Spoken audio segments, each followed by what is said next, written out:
So this is the new coffee grinder. It is the Burr grinder. I'll try and find the information on it. There's all kinds of different settings. This is very fine. I tried this one here and it was a little too fine. Medium was a little too fine. And now we're on this one. And I think this one is okay. So, that one. So this takes 1 pound, it says. So we'll be right back when I fills it up. Got it filled up.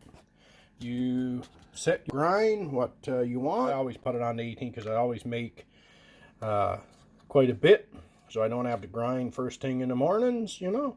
Then you just hit start, and it will go until it stops.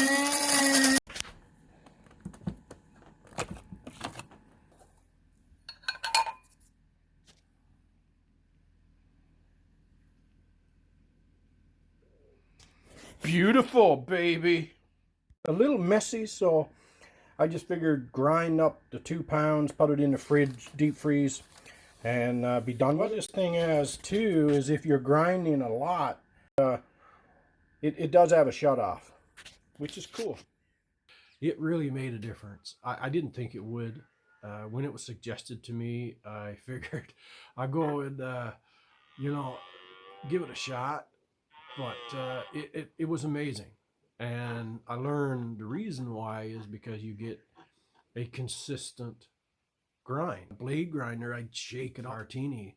It's not like it changes the flavor. I mean, it's the same coffee bean that you always use. It's going to be the same flavor, but whatever grind is happy with you, then you're going to get that consistent, you know, the same bitterness or the same whatever it is that you like with your coffee. It's going to be consistent every time. I don't think I had one cup that was any different than the one before. Hi, I'm Jason, and I want to thank you right there for taking the time out of your busy schedule to come to my channel and watch videos. If you haven't already, please hit the subscribe button, hit the thumbs up. Maybe I will see you on the next video.